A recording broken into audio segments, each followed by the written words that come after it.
నేను మా అత్తగారింటికి వరదరాజపురం వెళ్ళి అప్పటి నుంచి వరదరాజపురంలోనే నా కుటుంబంతో ఉంటున్నాను. నా భార్య తెలంగాణ రాష్ట్రంలో నిజామాబాద్లో ఎస్జిటి టీచర్గా పనిచేస్తున్నది. ఆమె అప్పుడప్పుడు వరదరాజపురం వస్తూ వెళ్తూ ఉంటుంది. మాకు చిన్నపాడు గ్రామంలో పొలాలు ఉన్నవి. నేను పలాస మండలం Palasa town local government junior కాలేజీలో కాంట్రాక్ట్ బేసిస్ పద్ధతిన కెమిస్ట్రీ లెక్చరర్గా 2006వ సంవత్సరం నుంచి పనిచేస్తున్నాను.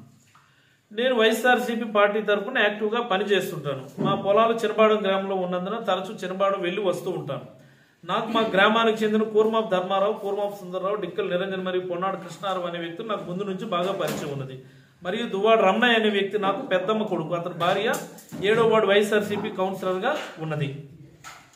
అందువల్ల మా గ్రామానికి చెందిన టీడీపీ పార్టీకి చెందిన బట్ట నాగరాజు తరచూ మా వదినని ఇబ్బంది పెడుతూ ఉన్నాడు. మరియు నా ఉద్యోగాన్ని తీయించి వేస్తానని బెదిరించాడు. మరియు నేను తప్పుడు సర్టిఫికేట్లు పెట్టి కాంట్రాక్ట్ లెక్చరర్గా ఉద్యోగం సంపాదించానని నా పైన బట్ట నాగరాజు ఆర్టీఐ పిటిషన్ వేసినాడు.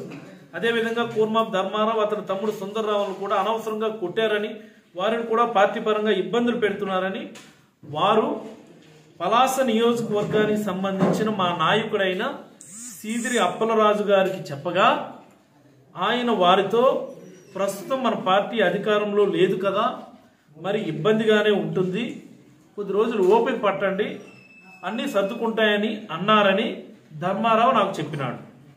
ఈ కారణాల చేత రకరకాల ఇవన్నీ కూడా అంపోల్ శ్రీనివాసరావు ఇచ్చినటువంటి కన్ఫెషన్ స్టేట్మెంట్, కూర్మారావు ఇచ్చిన A1, అంపోల్ శ్రీనివాస్ అని A1, కూర్మాపు ధర్మారావు ఇచ్చినటువంటి కన్ఫెషన్ స్టేట్మెంట్ చూద్దాం. అది కూడా అలాగనే ఉంటుంది. కన్ఫెషన్ స్టేట్మెంట్లో నేరుగా ఎస్పీ గారి పర్యవేక్షణలో జరిగినటువంటి విచారణలో 2 డిఎస్పీలు ఇన్ఛార్జీలు తీసుకొని ఈ పలాస స్టేషన్లో కాకుండా వేరెక్కడో ఇన్వెస్టిగేషన్ చేసినప్పుడు వాళ్ళు నా గురించి చెప్పినటువంటి మాటలు, మాకున్న ఇబ్బందుల్ని మా నాయకుడికి చెప్తే మనం అధికారంలో లేము, ఇబ్బందులు ఉంటాయి, ఓపిక పట్టండి, సర్దుకుపోండి అని నేను చెప్పినటువంటి మాట. అందరికీ నేను ఇదే మాట చెప్తున్నాను. ప్రతి వైఎస్ఆర్సీపీ కార్యకర్త కూడా నేను ఇదే మాట చెప్తున్నాను.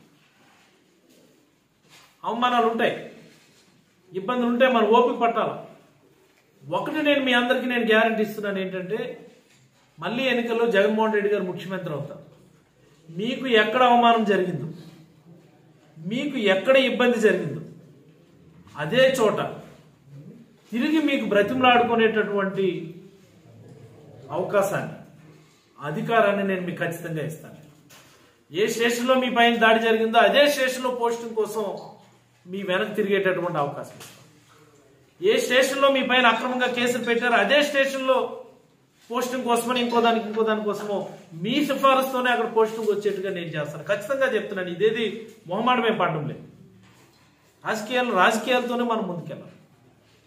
రాజకీయాన్ని రాజకీయంగా మనం ఎదుర్కోవాలి. ఇంత స్పష్టంగా కన్ఫెషన్ స్టేట్మెంట్లో రాస్తున్నారు. ఈవిడ మాత్రం పెద్ద స్నోర్లు వేసుకొని వచ్చి మంత్రి అప్పలరాజే చేయించాడు. ఇంకా నేను మంత్రిని. ఆవిడ మాట్లాడే మాటలు మీకు ఒకసారి సరదా చూపిస్తాను. నేను పశువు కన్నా హీనంరా నువ్వు. పశువులు మాట్లాడే మాటలు, మనుషులు మాట్లాడే మాటలు. దరిద్రుడా అంటూ బండబూతు తిట్టిన శిరీష. అసలు సంస్కారం ఉన్న వాళ్ళు ఎవరైనా మాట్లాడే మాటలేనా ఇవి?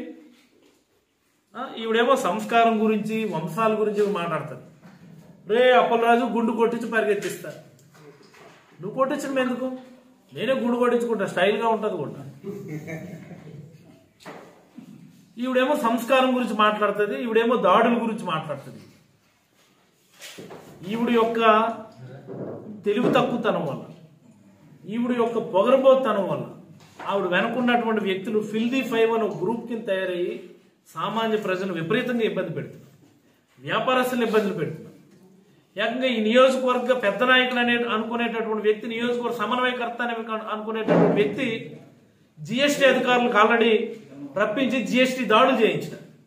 సేల్స్ ట్యాక్స్ అధికారులతో విపరీతంగా దాడులు చేయిస్తున్నారు. మీరు ఏ వ్యాపారాన్ని అడగండి, మీరు ఒక్కరైనా హ్యాపీగా ఉన్నారేమో? మా హయాంలో ఒక్కసారైనా లేబర్ ఛార్జెస్ సంబంధించి ధర్నా చేశారా? ఆల్రెడీ లేబర్ వేజెస్ కి సంబంధించి ధర్నాలు చేస్తున్నారు.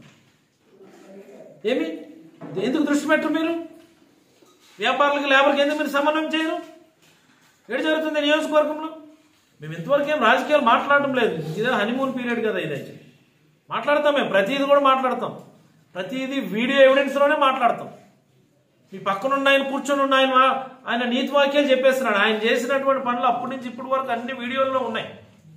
మీ అనుచరుడు ఈ జనసేన పార్టీ ఇన్ఛార్జిని ఎలాగ బండబూతులు తిట్టాడో, చంపేస్తానా కొడక నీకు అని చెప్పి బెదిరించినాడు, అది కూడా ఆడియో ఉంది. అది వినిపించమంటారా?